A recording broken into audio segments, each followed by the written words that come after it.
That is a really difficult maneuver. And what I will say to you is that an experienced pilot with thousands of hours probably would have to take between 10 and 20 attempts. Skilled, thousands of hour pilot, probably 10 or 20 times before they would be able to pull off that maneuver. 757 is not designed to do that. 757 is designed to be basically a cruise ship in the sky. It's not acrobatic, so you just can't do that with one of those big airplanes. The air traffic controllers at the Dulles Approach Control, when they saw this target come in and make this turn, they said, oh, that's a fighter. Because military fighters can do that, okay? And military fighters with autopilots and being flown remotely, they have the structural capability. They are designed to be able to be that acrobatic.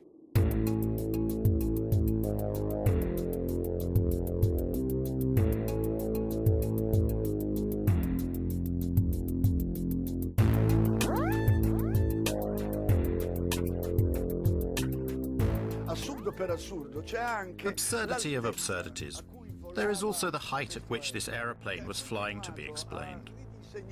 It is supposed to have followed the lie of the land at 6 meters from the ground for 1 kilometer, managing also to jump over a hill.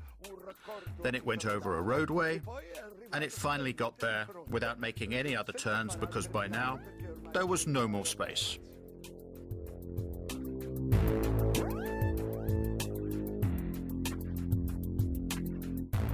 They have the airplane, the story has the Flight 77 was going 530 miles an hour, 460 knots, and it can't go that fast on level flight, down that low. If they're up high, the true airspeed can go up and it can go that fast, but not down low. The air is too dense. I challenge any pilot anywhere. Give him a Boeing 757, tell him to do 400 knots 20 feet above the ground for half a mile. Can't do. It's aerodynamically impossible.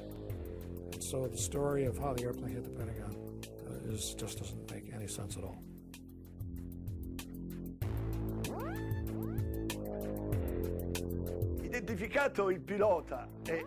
After Hani Hanjour, the plane's pilot, had been identified, his flight instructor declared that his student was not even able to fly a small single-engine aeroplane. These guys didn't have the experience to make that kind of maneuver, even if the airplane could fly that. The man could not fly at all. There's no way you could possibly come out of a 172 and fly a jet that you've never flown before. That's like showing me how to carve up a Christmas turkey and then say, go make a heart transplant.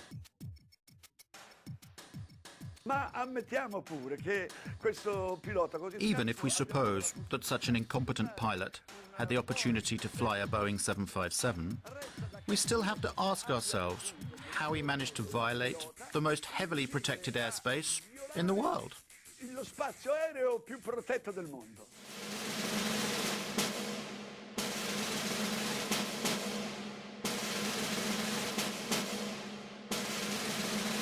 No untracked aircraft get near the Pentagon and near the White House.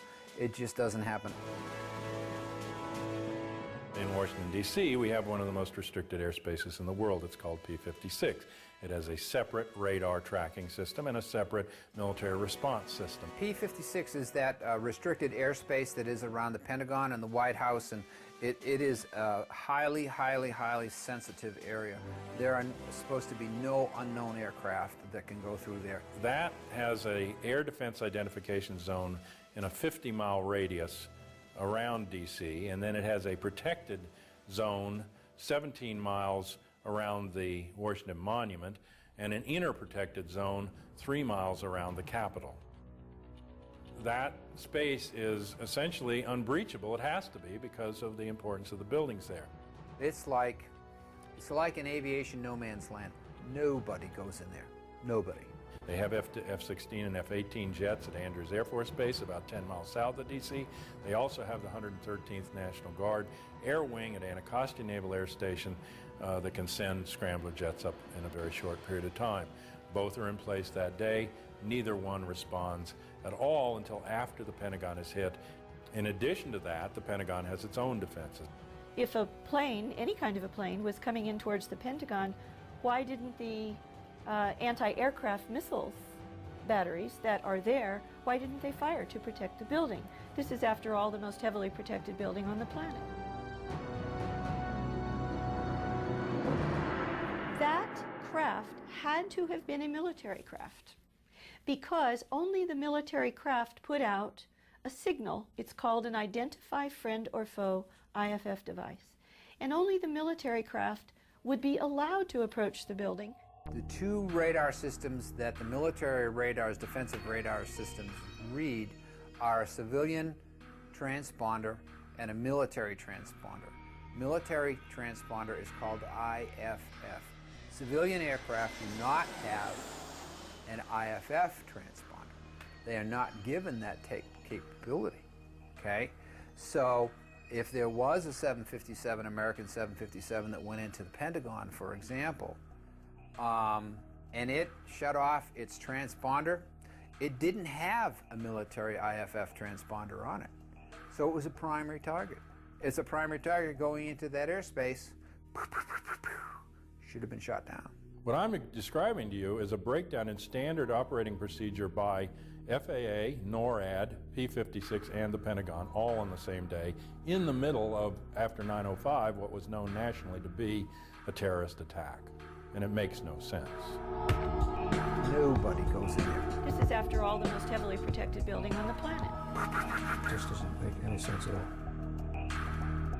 The Pentagon symbolizes our military power in the world.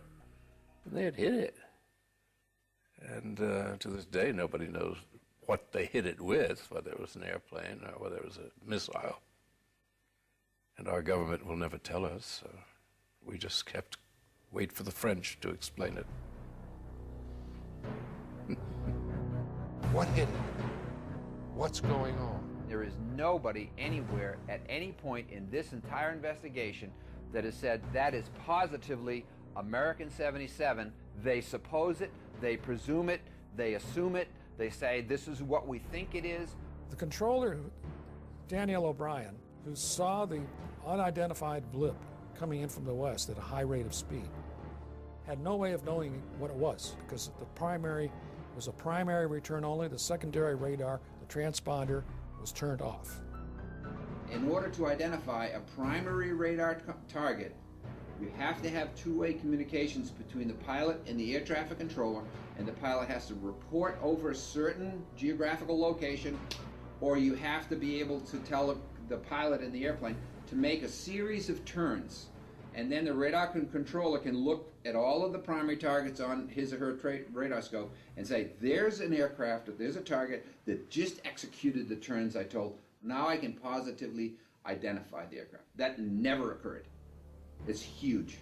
Now, if Flight 77 really did go off of the radar screen for 36 minutes, according to her testimony, then the airplane was no longer flying, or it was low enough that it was out of radar coverage. One of the two. So, was the airplane landed at some place, some remote field? Then it does make sense that they'd lost the airplane for 36 minutes. But other than that, there's very little explanation for that. In the light of what we've seen and heard, it seems that the official version of 9/11 is not sufficient.